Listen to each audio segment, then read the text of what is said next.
Hello students. हाँ जी, अज आप 5th सम तो स्टार्ट करांगे। अजे 7.1 रेखा एल ए सम डिपोजिट कर दी। देखो आ रेखा एल आ, ठीक है, ये ए एंगल का सम डिपोजिट करती है। ए नूं दो बराबर भागों के वंडदी है। कोण ए का सम डिपोजिट करती है। कोण ए नूं दो बराबर भागों के वंडदी है। बी एल ते कोई बिंदु आ, एल रेखा ते बी कोई बिंदु आ, ठीक है। बी पी ते बिंदु बी क्यू, बी पी ते बी क्यू बिंदु बी तो लंब आ, बी तो लंब बी पी आ, ठीक है, ते बी तो लंब हैगा बी क्यू। देखो लंब बी पी ते बी क्यू, ठीक है। बिंदु बी तो ए दियां बाहां दे उपर एंगल जिहड़ा ए आ, ए कोण आ, इहदियां बाहां ते ए कोण दियां बाहां ते जिहड़े हैगे ही लंब। हुण आपां सिद्ध की करना हैगा भी ए पी बी त्रिभुज ते A Q B, A P B आ त्रिभुज, ठीक है। आ वाली त्रिभुज है जिहड़ी अपने को बनदी है, ठीक है। ते आ वाली त्रिभुज है जिहड़ी, ठीक है। ये जड़ियाँ एक दूजे के उपर जड़ियाँ एक दूजे नूं ढक लैंदियां, मतलब एक दूजे के सरबंगसावां दोनों त्रिभुज। तो इन्हां दोनों त्रिभुजां दे विच आपां लै लांगे भी की तीन चीज़ां सांझियां हैगियां, ठीक है। आपां लिखांगे त्रिभुज ए पी बी अते त्रिभुज ए क्यू बी विच इन्हां दोनों त्रिभुजां दे विच देखो आपां नूं की साझा की दिता होया बराबर।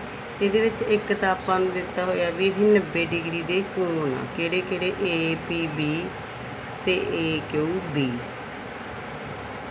ए पी बी ते ए क्यू बी दोने की आ 90 डिग्री दे, ये आपां नूं दिता है, ठीक है। दूसरा हुण आपां नूं होर की दिता इहदे विच भी आ जिहड़े कोण आ भी दोने बराबर आ, क्यू ए बी ते पी ए बी, आ दोनों कोण भी बराबर आ, ठीक है।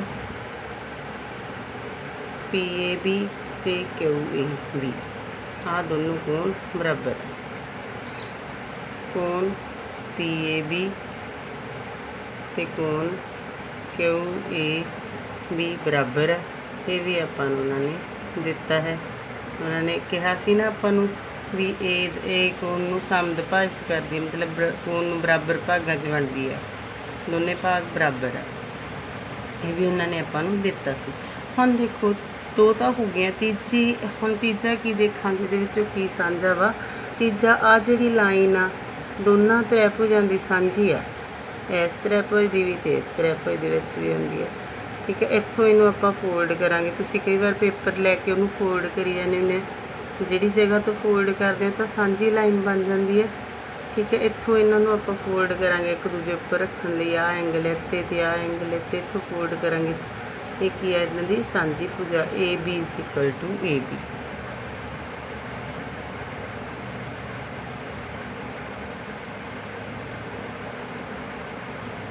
सांझी भुजा हुण तीन चीज़ां, दो कोण ते एक भुजा बराबर हो गई, तां कि इहदे नाल इह एस ए एस दे नाल जिहड़ी त्रिभुजां ने सरबंगसम हो गई। ए पी बी सरबंगसम त्रिभुज ए क्यू बी, दोने त्रिभुजां सरबंगसम हो गई। तो दूजा इन्होंने पूछा B P is equal to B Q, तो आप सी पी सी टी नाल लिख देंगे सैकेंड का, ठीक है। फस्ट आप इन्हों सरबंगसम प्रूव करता, सैकेंड हैगा B P is equal to B Q. सरबंगसम त्रिभुजां दी संगत भाग आ जिहड़े वो बराबर होंगे। आप सी पी सी टी ले लेंगे कॉरस्पॉन्डिंग पेयर्स ऑफ कॉन्ग्रुएंट ट्राईएंगल, ठीक है। इस तरह लिख देंगे इन्होंने ये बराबर। हाँ जी 6 सम देखो भी ए सी इज इक्वल टू ए सी ते ए ई बराबर दिते हुए हैं। देखो ये ए सी ते ए ई आ दोनों बराबर दिते हुए हैं, ए ई ते ए सी, ठीक है। तो A B is equal to A D, A B ते ए डी दोनों बराबर देते हुए आ दोनों बराबर है, ठीक है, तो आ दोनों बराबर, ये आपां नूं दिता होया। सिद्ध करना आपां बी सी ते डी ई बराबर आ सिद्ध करना आपां बी सी ते डी ई आ भी दोनों बराबर है। इस त्रिभुज की इत्थों तक भुजा, ठीक है, तो इस त्रिभुज की इत्थों तक भुजा। आ तो हुण इन्ना तो आपां देखिए ही नहीं, ठीक है, इन्ना आनू तुसी ना देखो, इनू ना देखो, देखो आ एक त्रिभुज बन रही है ना, आ वाली लाइन भी ना देखो तो आ वाली भी ना देखो, देखो इत्थों एक त्रिभुज बन रही है ए बी सी, ठीक है, वो ए बी सी त्रिभुज में देखो, वो बी सी उसका बेस आ तो ए बी तो ए सी उहदियां भुजावां, ठीक है, भी दो भुजावां जिहड़ियां, तीन भुजावां एक बी सी है, बी सी तो उसका बेस है थल्ले, ठीक है। हुण देखो ये दूजे दे विच देखो डी ई आ एक डी ई आ, ठीक है, इंदर इनू ना देखो हुण डी ई ए डी ते ए ई इहदियां ये दो भुजावां, एक भुजा हैगी है डी ई, ये तीन भुजावां त्रिभुज दी, ठीक है। हुण देखो इहदे विच एक आपां नूं कोण बराबर दिता होया आ वाला बी ए डी, इस त्रिभुज दे विच इन्ना कोण नहीं आ रहा, इत्थों तक त्रिभुज अपनी, ठीक है, इत्थों तक आ त्रिभुज अपनी, तो ये इन्ना कोण नहीं आ रहा, आ वाला कोण विच नहीं आ रहा, ठीक है। तो दूजा देखो, देखो आ इन्ना कोण नहीं विच आ रहा जी, ठीक है, आ वाला जिहड़ा है, तो दूसरे पासे भी हुण देखो ये आपां नूं इहदे बराबर आपां नूं दिता होया कोण ई ए सी, ठीक है, आ कोण इन्ना दिता होया, इहदे विच भी आ कोण नहीं आ रहा जी, ये त्रिभुज भी अपने कोल ए डी ई आ, इन्नी है त्रिभुज। हुण देखो इनू आपां सॉल्व करांगे, देखो किवें दा इन्हां नूं आपां सिद्ध करांगे भी ये बी सी ते डी ई बराबर है। देखो पहलां आपां लिखांगे त्रिभुज, दो त्रिभुज इहदे विच लवांगे ए बी सी, ठीक है, ए बी सी है सारी त्रिभुज इन्नी लवांगे, तो ए डी ई आ सारी इन्नी त्रिभुज, त्रिभुज ए बी सी अते त्रिभुज ए डी ई इहदे विच जो दिता है पहला वो लिख लीए, ए सी बराबर ए ई दिता होया आपां नूं, ठीक है, आ दिता होया ए बी ते ए डी दिता होया, A B is equal to A D, ठीक है, ये आपां नूं दिता है ना। देखो हुण इहदे विच एक आपां नूं दिता होया वा कोण बी ए डी बराबर ई ए सी, बी ए डी बराबर कोण ई ए सी, ये नाल तीन चीज़ां तो बराबर ना होईयां, क्योंकि आ कोण आ जिहड़ा अपने कोल बी ए डी वो कोण पूरा नहीं, ना ही ई ए सी कोण पूरा हैगा, ठीक है। आपां नूं कोण किहड़ा बराबर करना चाहिए, बी ए सी होना चाहिए पूरा, अपने कोल बी ए डी तक आ, अद्धा ही आ, इन्ना घट रह जाता इहदे विचों, ठीक है। तो उहदे लई आपां की करांगे डी ए सी दोनों पासे ऐड कर लांगे, इधरले कोण च भी आ जाऊगा तो इधरले कोण विच भी। हुण इत्थे आपां लिखांगे कोण डी ए सी दोवें पासे जोड़न ते, दोवें पासे जोड़ देंगे, इधर लिख देंगे आपां बी ए डी प्लस कोण डी ए सी, इधर लिख लेंगे ई ए सी प्लस कोण डी ए सी, ठीक है, दोनों पासे कोण जोड़ लिया। हुण जे ये कोण दोनों पासे आ गया तो आ कोण इहदे विच भी आ गया, इन्ना हो गया कोण, इत्थों तक पूरा कोण बी ए सी बन गया, तो ये इस कोण विच भी जदों ये आ गया तो ये कोण इत्थों तक हो गया, ये पूरा कोण बन गया डी ए ई, ठीक है, दोनों पासे कोण दोनों त्रिभुजां दे पूरे हो गए। हुण इत्थे अपने कोल कोण बन गया बी ए सी, तो इत्थे कोण अपने कोल बन गया ई ए डी, यही कोण दोने अपने कोल त्रिभुजां दे विच दो कोण सीगे, ठीक है। आ कोण आपां दोने बराबर करते, दो त्रिभुजां यही सी अपने कोल बी ए सी ते ई ए डी, ठीक है, इन्हां विच दो कोण बराबर हो गए। हुण देखो एक कोण ते दो भुजावां ये बराबर हो गई, ਜਦੋਂ ਇੱਕ ਕੋਣ ਤੇ ਦੋ ਭੁਜਾਵਾਂ ਬਰਾबर हो गई तो भुजा कोण भुजा वाला जिहड़ा दे अनुसार अपने कोल भुजा कोण भुजा लग गया अपने को। ठीक है, ये अनुसार त्रिभुज ABC ते त्रिभुज ADE ये सर्वांग सम हो गया। ठीक है, ये दोनों त्रिभुजां सर्वांग सम हो गई। जो ये दोनों त्रिभुजां सर्वांग सम आ तो फिर आप लिख सकते हैं भी BC ते DE बराबर आ CP CT के नाल। ठीक है, ये दोनों बराबर होंगे। हाँ जी, हम 7 सम देखो AB एक रेखाखंड है, PS का मध्य बिंदु है। ठीक है, D ਅਤੇ E रेखाखंड AB ਦੇ ਇੱਕੋ ਪਾਸੇ ਆ। देखो AB एक रेखाखंड है, PA का मध्य बिंदु है, ਉਹਦੇ ਵਿਚਕਾਰ ਆ P ਜਿਹੜਾ ਬਿੰਦੂ है। ठीक है, PA का मध्य बिंदु है। D ਤੇ E ਆ ਜਿਹੜੀ ਇਹ रेखाखंड AB ਦੇ ਇੱਕੋ ਪਾਸੇ दो बिंदु इस तरह कि BAD ਤੇ ABE आ दोनों कोण आ बराबर है।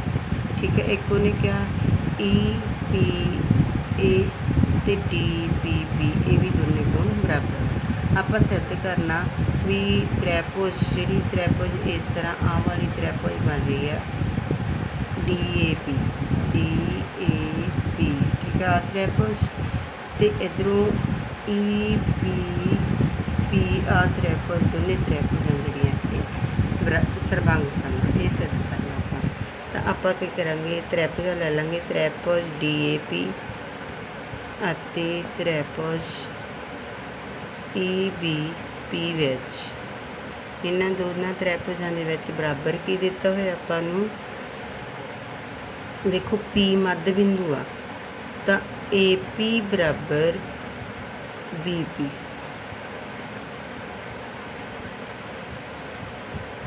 P मध्य बिंदु है। ठीक है, पहला तो आप ही लिखिए ये बराबर है क्योंकि P मध्य बिंदु है। दूसरा होना BAD दिता हुआ आपां A कोण ते B कोण बराबर है A ते B। ठीक है, BAD बराबर कोण ABE। ठीक है, ये दोनों कोण है बराबर है, ये भी आपां दिता है। और आपां की दिता होया EPA बराबर दिता होया DPB। ठीक है, ये भी आपां दिता है, पर ये आपां अपने कोल जिहड़ियां त्रिभुजां दो लईआं उन्हां दा कोण नहीं बन रहा।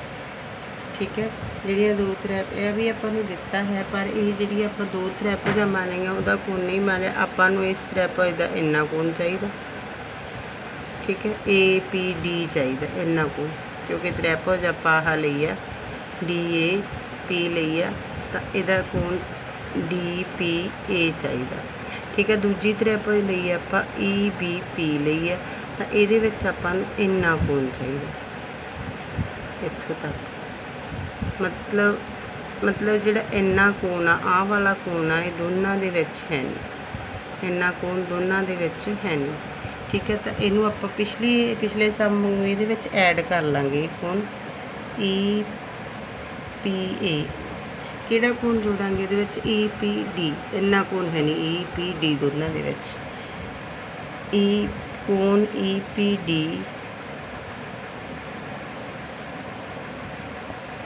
दोवें पासे जोड़न ते दोवें पासे जोड़ देंगे EPA प्लस EPD बराबर DPB प्लस EPD। हुण इत्थे कोण अपने कोल बन गया EPA दे विच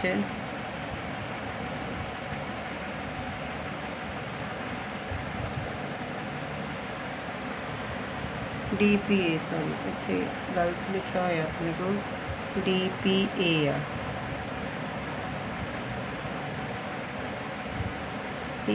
EPA E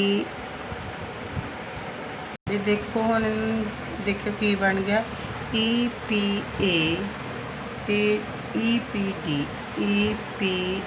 आ दोनों ही जुड़ गए आ कोण ते आ कोण जुड़ के की बन गया ये DPA बन गया। इत्थों कोण बन गया अपने को DP। हुण इधर हैगा DPB ते EPD आ दोनों कोण जुड़ के की बन गया EPB। ठीक है, ये कोण बराबर हो गए। हम जो ये एक कोण दो कोण बराबर हो गए। ठीक है, आ एक कोण आ दिता हुआ सी बराबर आ वाले कोण ते आ वाले कोण दो कोण बराबर हो गए तो एक भुजा। ठीक है, तो इस ASA अनुसार त्रिभुज DAP सर्वांग सम त्रिभुज EBP फस्ट जिहड़ा पार्ट आ वो आपां कर लिया। सैकेंड पार्ट दे विच उन्होंने हुण पुछिआ AD बराबर BE। हुण जे त्रिभुजां सर्वांग सम आ तां इहदे सारे भाग ही जिहड़े आ कोरसपोंडिंग आ जिहड़े वो बराबर होणगे। ठीक है।